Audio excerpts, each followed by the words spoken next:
Maritime institute में admission के लिए कौन से डॉक्यूमेंट्स लगते हैं। तो दोस्तों इस वीडियो में हम जानेंगे कि एडमिशन प्रोसेस के लिए आपको कौन से डॉक्यूमेंट्स की जरूरत है। मतलब आपका अभी एंट्रेंस क्रैक हो गया है, आपने इंटरव्यू भी क्रैक कर लिया, आपका एडमिशन प्रोसेस शुरू होगा, तो उसके लिए आपको कौन से डॉक्यूमेंट्स रेडी रखना होगा। तो नमस्कार दोस्तों, सेलर ज्ञान में आपका स्वागत है। मैं आपका सेलर फ्रेंड शुभम आज आया हूं एक नया टॉपिक लेके। तो लेट्स गेट स्टार्टेड।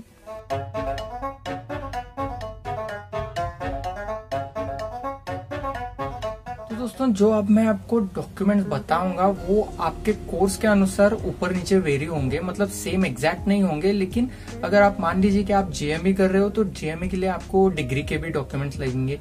लेकिन अगर आप सिर्फ बीएससी नॉटिकल्स कर रहे हो या फिर आप डीएनएस कर रहे हो तो आपको सिर्फ +2 के लगेंगे। तो दोस्तों इस हिसाब से आप डिसाइड कर लेना कि आपके लिए कौन से डॉक्यूमेंट्स इसमें नेसेसरी है।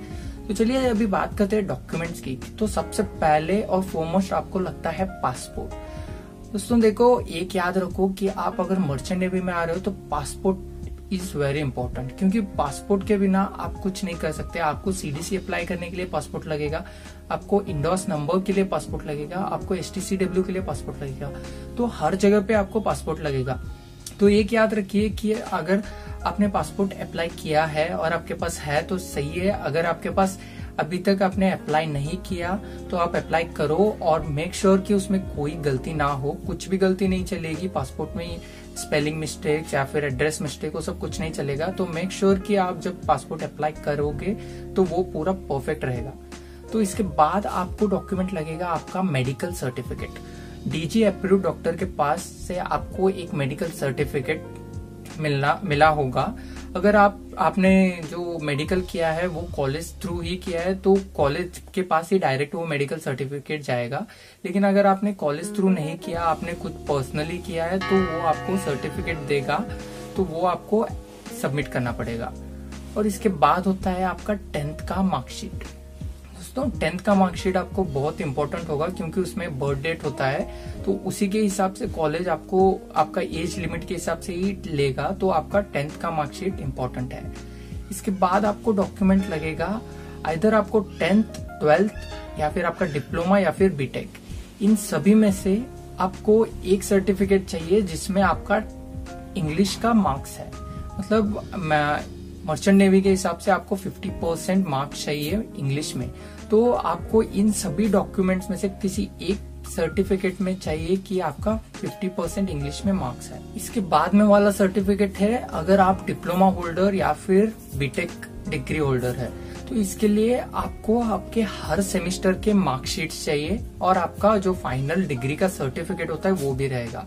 अगर आप फिलहाल अभी रिसेंटली पास आउट हो गए और आपके पास ओरिजिनल मार्कशीट तो नहीं होगी, तो आपको इस सिचुएशन में आप प्रोविजनल डिग्री सर्टिफिकेट और प्रोविजनल मार्कशीट ले सकते हो। आप कॉलेज में अप्लाई करके वो सर्टिफिकेट, मतलब जो प्रोविजनल डिग्री या फिर प्रोविजनल मार्कशीट देंगे वो आप कॉलेज में सबमिट कर सकते हो। वो फिलहाल के लिए वो एक्सेप्ट कर सकते हैं, लेकिन बाद में जब आपका ओरिजिनल जब आ जाएगा तभी आपको ओरिजिनली सबमिट करना पड़ेगा। बाद दोस्तों आपको एक बोनाफाइड सर्टिफिकेट चाहिए होगा। वो आपको, आप जो बीटेक किए हो या फिर आप जो डिप्लोमा या फिर जो पीयूसी जो अपना +2 का कॉलेज है वहां से आपको, मतलब आप मान लीजिए कि आप अभी जीएमई के लिए जा रहे हो तो आपको आपके बीटेक का जो कॉलेज है वहां से आपको बोनाफाइड सर्टिफिकेट लेना होगा।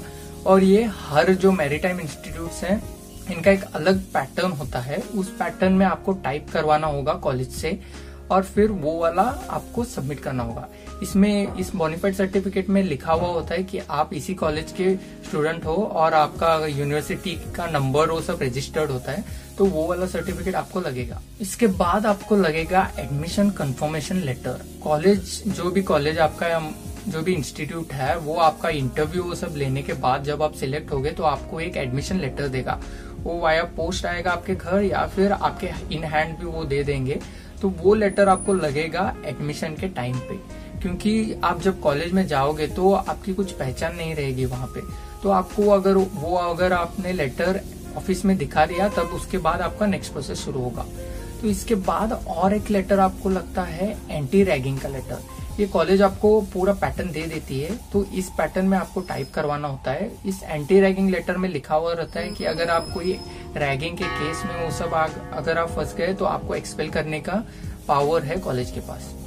और इसके बाद आपको और एक लेटर लगता है जो है ड्रग एंड अल्कोहल पॉलिसी वाला, जिसमें लिखा हुआ रहता है कि अगर आपने कंज्यूम किया अल्कोहल और ड्रग तो आपको कॉलेज एक्सपेल कर सकता है।